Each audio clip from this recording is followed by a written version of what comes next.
Hello everyone, welcome to फ्यूकी education. मैं हूं करण सिंघई और आज हम स्टार्ट करने वाले हैं अपना chapter number 7 that is integrals. तो जैसा कि मैंने आपको बताया था in chapter number 5 that was the introduction of calculus कि आगे हम इंटीग्रल्स के साथ डील करेंगे और ये सबसे इम्पॉर्टेंट और सबसे लेंदी चैप्टर है आपका। तो जैसा कि हम रेगुलरली करते आते हैं कि सबसे पहले एमसीक्यू अटेम्प्ट करते हैं, then we do our short answer and then long answer. तो इसमें भी हम वो है वैसे ही करने वाले हैं, सेम पैटर्न फॉलो करेंगे, लेकिन इसमें हम स्टार्टिंग में कुछ बेसिक कंसेप्ट देखने वाले हैं। उसके बाद हम डील करेंगे with our MCQ problems and then our short answer type problems and then long answer type problem. तो कुछ बेसिक कंसेप्ट हम समझ के चलते हैं कि बेसिकली इंटीग्रल होता क्या है और उससे हम क्या निकालने की कोशिश कर रहे होते हैं। जैसे कि मैंने आपको कंटिन्यूटी और डिफरेंशियबिलिटी वाले चैप्टर में बताया था कि जो हमारा डिफरेंशिएशन होता है दैट इज डेरिवेटिव हमारा क्या शो कर रहा था, it was showing the slope of the tangent to the curve. Similarly integration आपका क्या शो करता है, integration shows that we have to find area of some curves और एरिया अंडर द कर्व। तो इसका जो नेक्स्ट वाला चैप्टर है वो भी basically area under the curve है, जो एप्लीकेशन ऑफ इंटीग्रल्स है। तो यहाँ पे हम इंटीग्रेशन के बारे में पढ़ने वाले हैं। तो अब इंटीग्रेशन क्या करते हैं, मैंने आपको बताया कि एरिया का समेशन होता है। अब इंटीग्रेशन में भी दो टाइप के इंटीग्रेशन होते हैं बेसिकली, एक होता है डेफिनेट इंटीग्रेशन और एक होता है इनडेफिनेट। तो डेफिनेट में आपका क्या होगा कि लिमिट्स वगैरह डिफाइन रहेंगी, अपर लिमिट और लोअर लिमिट। फेरस जब हम इनडेफिनेट इंटीग्रल की बात करेंगे तो उस केस में आपकी लिमिट्स डिसाइडेड नहीं रहती, तो हम क्या करते हैं कांस्टेंट ऑफ इंटीग्रेशन लेके चलते हैं। तो let's start with very basic, सबसे इंपॉर्टेंट चैप्टर है ये, तो उतनी ही सिंसियरिटी के साथ हम उसको क्रिटिकली डील करेंगे। तो लेट्स स्टार्ट कि ये कुछ फ्रेजेस हैं उनकी मीनिंग क्या होती है। तो इंटीग्रेशन को हम सो बेसिकली ऐसे करते हैं, integral f x d x, यानी कि हम फंक्शन ऑफ एक्स का इंटीग्रेशन करने वाले हैं with respect to d x, और इसको पढ़ते कैसे, integral of f with respect to x. Similarly f x in integral of f x d x को क्या बोला जाता है, इंटीग्रांड कहलाता है हमारा।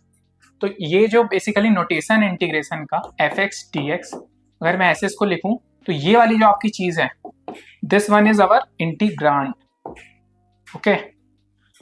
And next x in fx dx is called variable of integration. तो जो हमारा फंक्शन fx है, तो इससे हमको क्या पता चल रहा है, जो हमारा फंक्शन है वो basically it is a function of x। तो x यहाँ पे क्या कहलाता है, वेरिएबल ऑफ द इंटीग्रेशन।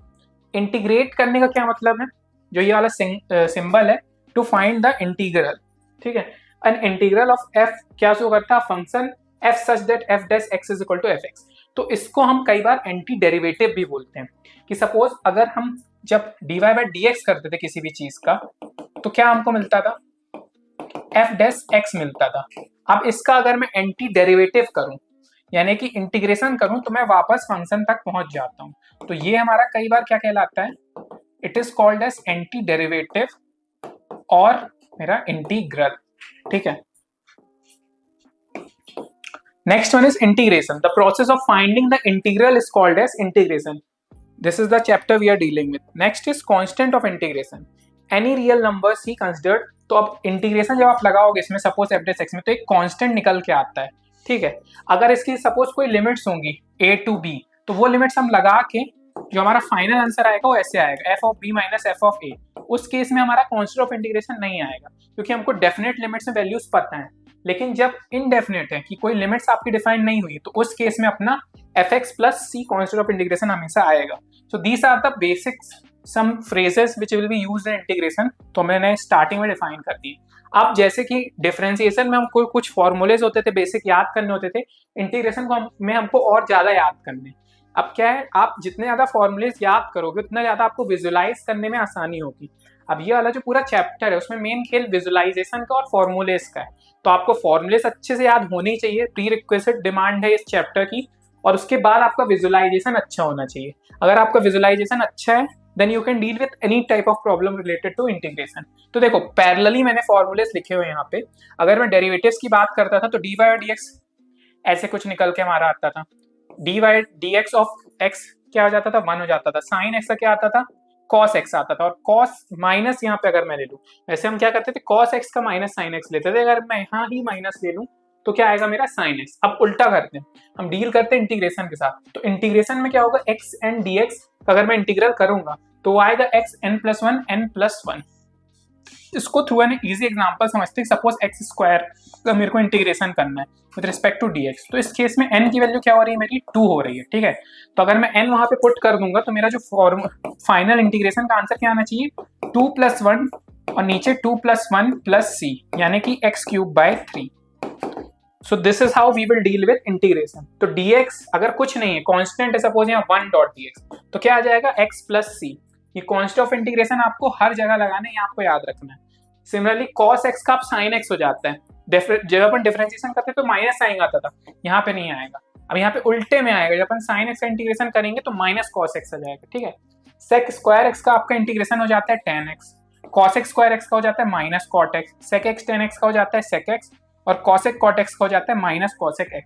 तो मैंने आपको ट्रिक बताई थी एक, कि जब भी आपका cos से रिलेटेड टर्म्स आएंगे तो नेगेटिव साइन आएगा, ये आप याद रख के इन सब में रूल लगा सकते हो। अब अगर आप cos में लगाओगे तो वो आपका फेल हो जाएगा, वो आपको याद रखना पड़ेगा। cos x का इंटीग्रेशन होता है हमारा sin x, तो cosec x² का ये। अब dx ऑफ 1 - x, ये आपको याद आएगा इनवर्स वाला फॉर्मूला है, तो sin इनवर्स x आ जाएगा। सिमिलरली देखो पैरेलली में वैसे फॉर्मूले चलते जा रहे हैं कि tan x का मेरा sec², देखो रिवर्स अगर मैं कर रहा हूँ तो वापस tan तक पहुंचा रहा है, ठीक है।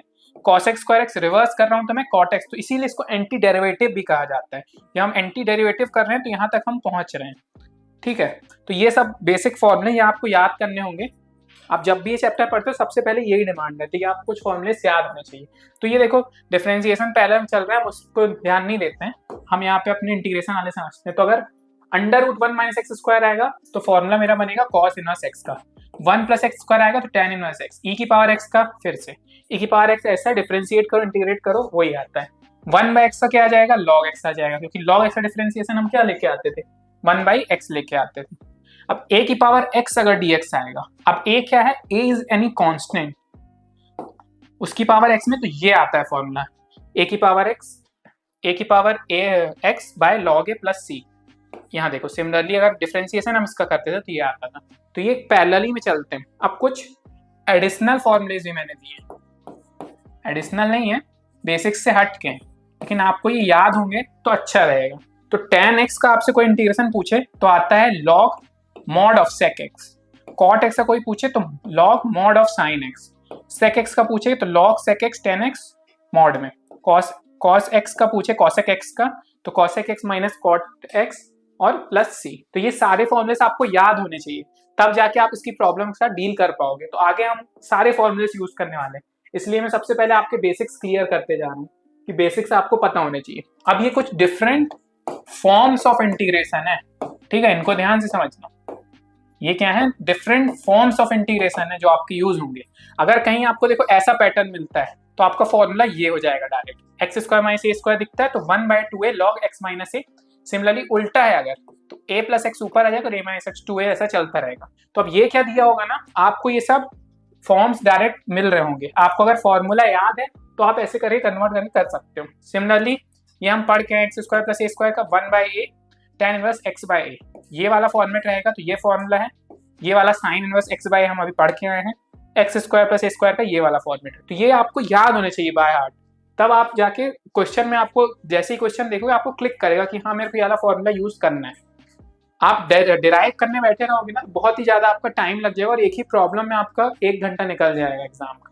तो ये फॉर्मूलेस आप जितने अच्छे से बार बार लिख के प्रैक्टिस करो, याद करो, वही आपके लिए अच्छा। अब देखो ये अनदर फॉर्म ऑफ इंटीग्रेशन है, फॉर्म 2 मैं बोलूं।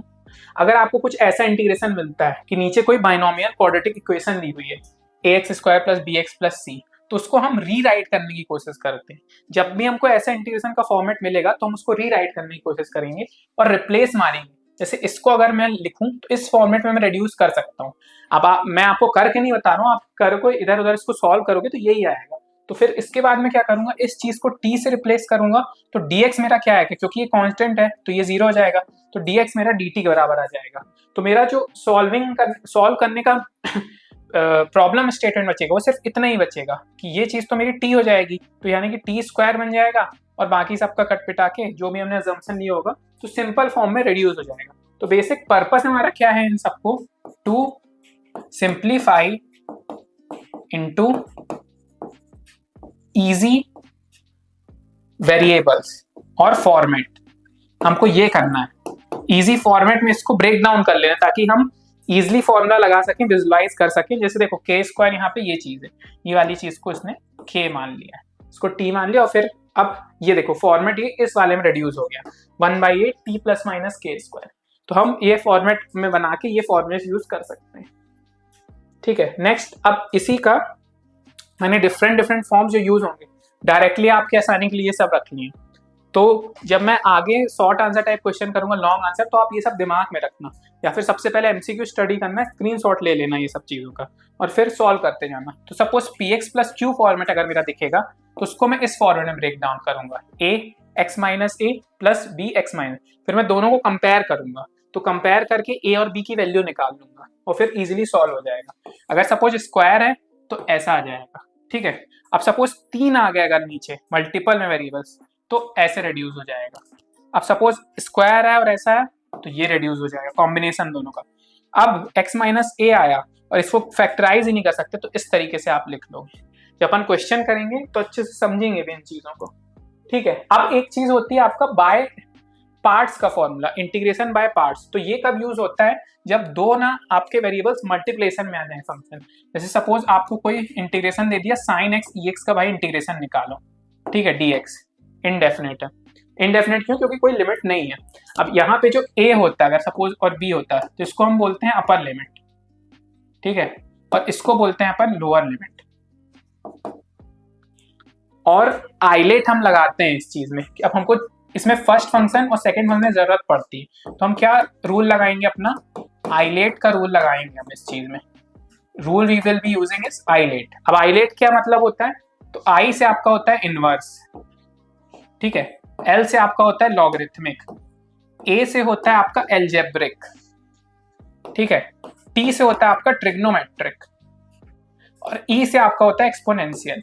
तो अब सपोज दो फंक्शन दिए हुए हैं मेरे, साइन और साइन एक्स और ई एक्स, तो मैं साइन चेक करूंगा कौन सा है, ट्रिग्नोमेट्रिक फंक्शन है टी है, और ई एक्सपोनेंशियल। तो देखो टी पहले आ रहा है तो साइन मेरा फर्स्ट फंक्शन हो जाएगा और ई एक्स मेरा हो जाएगा सेकंड फंक्शन। अब फिर लगाना कैसे है, सपोज एफ एक्स मेरा फर्स्ट फंक्शन है और जी एक्स मेरा सेकंड फंक्शन है, तो जो फॉर्मूला निकल के आता है बाय पार्ट्स का वो क्या कहता है, फर्स्ट फंक्शन वैसे ही का वैसे ही और सेकंड वाले का तो इंटीग्रेशन, और माइनस फर्स्ट वाले का डिफरेंशिएशन, सेकंड वाले का इंटीग्रेशन का होल इंटीग्रेशन। ये आपको करना होता है, ठीक है। यहां पे आता है आपका होल इंटीग्रेशन, फर्स्ट वाले का तो डिफरेंशिएशन, दूसरे वाले का इंटीग्रेशन और इसका होल इंटीग्रेशन। तो इस तरीके से आपका फॉर्मूला चलता है। अगर अब इस चीज को मैं u v लिख लूं तो मेरा u आ जाता है, और v अगर u v डैश ले लूं तो v का अगर मैं इंटीग्रेशन करूंगा v डैश का तो v आ जाएगा माइनस पहले वाले का डिफरेंशिएशन तो u डैश पहले, और फिर दूसरे वाले का इंटीग्रेशन v और इसका होल इंटीग्रेशन। तो इस तरीके का फॉर्मेट मेरा चलता जाता है, और फिर इसमें आप लगा दोगे बाय पार्ट्स, तो ये इनफाइनाइट सीरीज आपकी चलती जाएगी। एक न्यूमेरिकल प्रॉब्लम भी हम इसमें करने वाले हैं, ठीक है। तो इसमें क्या होता है, ये देखो ये होता है, ये मैंने आपको बता दिया, ठीक। नेक्स्ट, अब उसी का देखो एप्लीकेशन है कि अगर आपको एक और ऐसा फॉर्मूला मिल गया फॉर्मेट का, तो ऐसा कुछ आपका इंटीग्रेशन की वैल्यू आती है। ये सब आपको याद ही होने चाहिए डायरेक्ट कि अगर x square minus a square under root d x का बनता है तो इस तरीके से फॉर्मेट मेरा सॉल्व होता है। अगर प्लस आ जाता है तो प्लस साइन बीच में आ जाता है, और x square minus a square की जगह एक्स स्क्वायर प्लस ए स्क्वायर आ जाता है। अब सपोज चेंज हो गया, कांस्टेंट पहले आ गया, तो फॉर्मूला ये सारे फॉर्मूले 1 बाय 1 हम यूज करेंगे क्वेश्चंस में, ठीक है। अब कुछ और प्रॉपर्टीज होती हैं डेफिनेट इंटीग्रल्स की। अब डेफिनेट कहने का मतलब ए और बी आपके दिए होंगे, तो देखो अगर मैं एफ एक्स डी एक्स या एफ टी डी टी लिखूँ तो कोई फर्क नहीं पड़ता। क्यों? क्योंकि अगर मैं साइन एक्स डी एक्स का इंटीग्रेशन करूंगा या मैं साइन टी डी टी का करूंगा और लिमिट्स लगी हुई हैं, तो मेरा प्रोडक्ट जो मिलेगा वो सेम मिलेगा। तो चेंज ऑफ वेरिएबल ऐसे लगती है। नेक्स्ट है आपकी रिवर्सिंग द लिमिट। अगर आप रिवर्स कर दोगे लिमिट, जैसे बी से ए इंटीग्रेशन, आप ए से बी करोगे तो एक माइनस साइन आ जाएगा, जो कि ऑब्वियस ही थिंग है कि अगर सपोज ये मेरी एक्सेस है और मेरे को ये वाला एरिया निकालना है और लिमिट्स कुछ दी हुई है ए टू बी, और आप रिवर्स कर दोगे तो इधर से इधर लाने में नेगेटिव साइन यूज हो जाएगा। बेसिकली वो एरिया ही निकल रहा है, लेकिन लिमिट्स चेंज हो गई हैं इसलिए वो साइन आपस में अल्टर हो गए। क्योंकि इसको आप अगर ओपन करोगे तो वो होता है f b minus f a. तो अगर आपने चेंज कर दिया लिमिट्स तो ये कैसे ओपन होने लगा, f a minus f b, तो माइनस साइन वापस से इसी वैल्यू पे रीडायरेक्ट कर रहा है, ठीक है। तो ये होता है।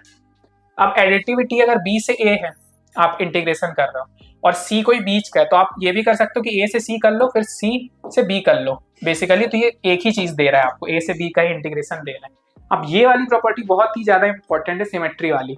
इसको आप किंग प्रॉपर्टी मान के चलना। This will be our king property. सबसे पहले आपको इनडेफिनेट का कोई भी क्वेश्चन मिले तो आपको ये वाली प्रॉपर्टी लगानी है। इन 90% केसेस प्रॉब्लम सॉल्व हो जाएगी। तो f ऑफ x को हम लिख सकते हैं, अगर a से b डिफाइन है तो a plus b minus x, तो दोनों चीजें सेम होती है। इसके आपको डेरिवेशन की जरूरत नहीं, डायरेक्ट आप रिजल्ट याद रखो। तो this is our king property. इसको आप यूज करोगे 90% क्वेश्चन में आपके क्वेश्चन सॉल्व हो जाएंगे। अब अगर सिमेट्री के लिए तो देखो a प्लस बी हट गया तो वापस से किंग प्रॉपर्टी लग गई, 0 से a। ठीक है, next one is special case. अगर 0 से 2a है तो मैं इसको इस तरीके से ब्रेक डाउन कर सकता हूँ। ठीक है, property based on symmetrical function की है, ये ऑड इवन की प्रॉपर्टी होती है। अगर मेरा 0 से 2a मेरे को फंक्शन निकालना है तो मैं ऐसा करके ये सॉल्व कर सकता हूँ। कब? अगर f of 2a minus x F x के बराबर आ रहा है मेरा, तो अगर सपोज नेगेटिव साइन के साथ आ रहा है तो ये वाला मेरा केस कहला जाता है ऑड फंक्शन का, तो उस केस में इंटीग्रेशन की वैल्यू 0 हो जाती है। और अगर ये वाला हो जाता है तो मेरा इवन फंक्शन का केस कहला जाता है, तो इस केस में हम डबल कर देंगे जो भी हमारा इंटीग्रेशन की वैल्यू है। यानी कि अगर 0 से 2a है तो वो हो जाएगी 0 से a F x d x solve करके 2 टाइम्स। ठीक है, तो ये इवन एंड ऑड प्रॉपर्टी कहलाती है। देखो ऊपर लिखी भी थी, नीचे आ गया। एफ एक्स अगर एफ ऑफ माइनस एक्स के बराबर है तो वो हमारी क्या कहलाती है? इवन प्रॉपर्टी कहलाती है। तो अगर a से माइनस से डिफाइन है तो आप क्या करो, डायरेक्टली 0 से a 2 टाइम्स कर दो। और अगर ऑड फंक्शन आ रहा है आपका तो डायरेक्ट 0 हो जाएगी वैल्यू, आपको सॉल्व करने की जरूरत ही नहीं है। ठीक, नेक्स्ट वन।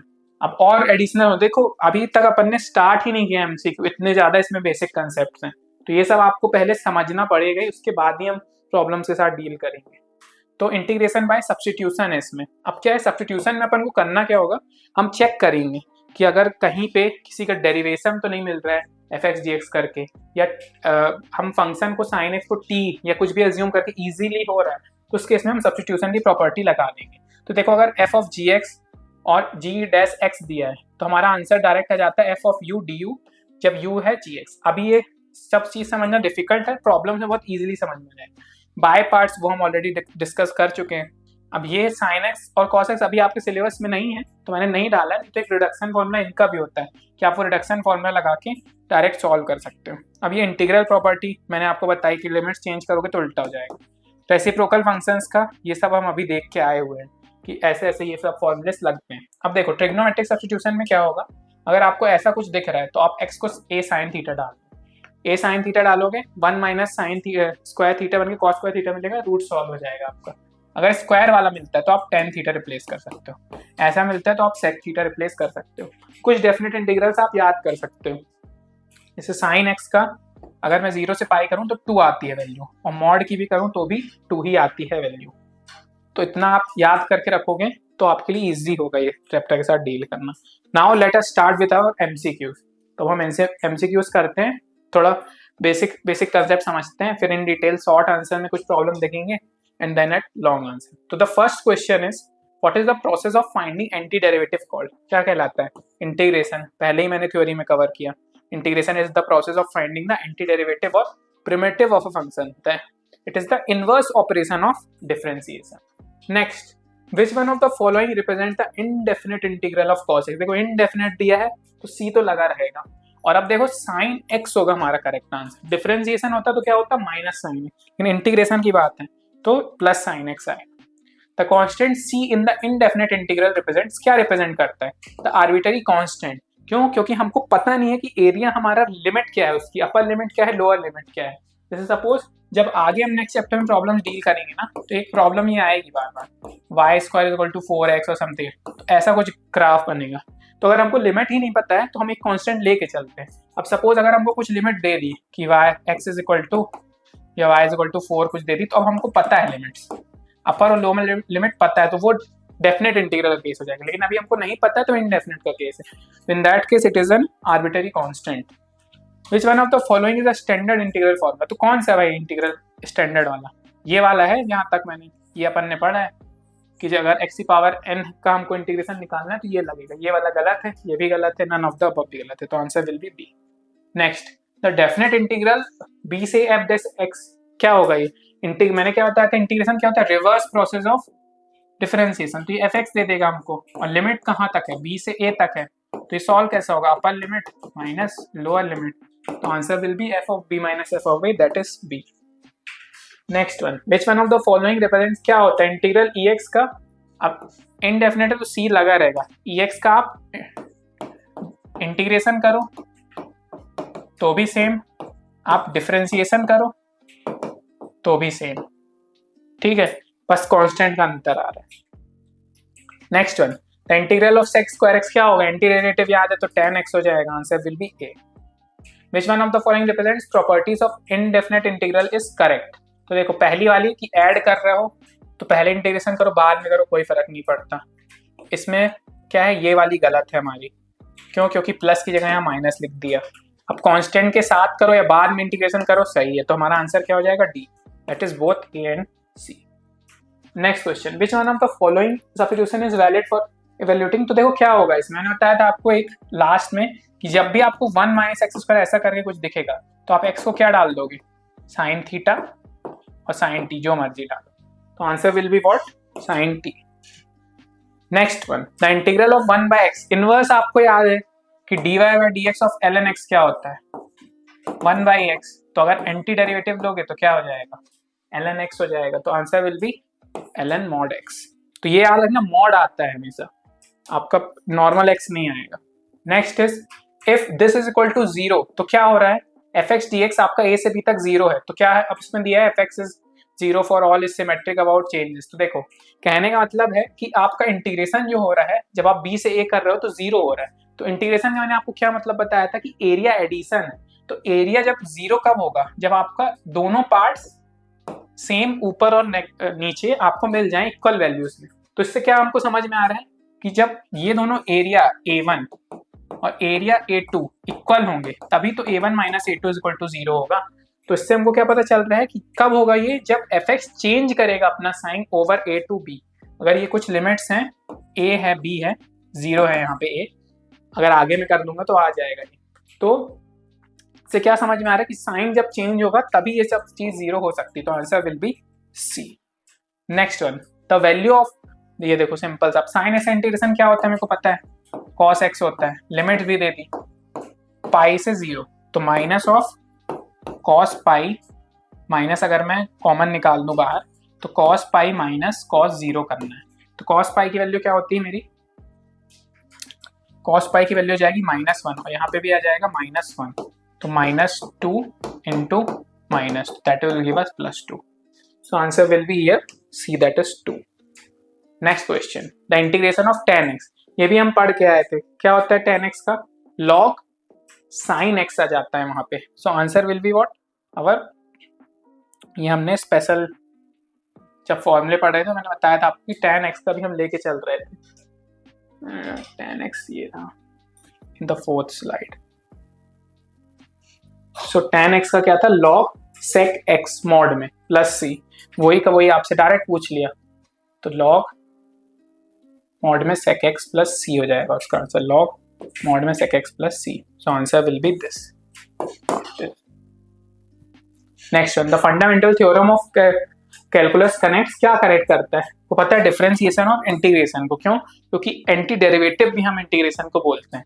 अगर हम इस चीज का इन्वर्स जाते हैं तो हमको क्या मिल जाता है इंटीग्रेशन मिल जाता है। Now next question is evaluate 1 by x अब हमको पता है कि ln x का हमारा डिफरेंशिएशन क्या आता है 1 बाई एक्स आता है तो एंटी डेरिवेटिव 1 बाई एक्स का भी हमको पता है क्या आ जाएगा यहाँ पे ln x और लिमिट्स मेरी क्या हो जाएंगी e से 1 तो ln e माइनस ln 1 तो ln e तो 1 हो जाएगा मेरा और ln में पावर 1 है तो वो 0 तो answer will B 1 so correct answer is see that is 1।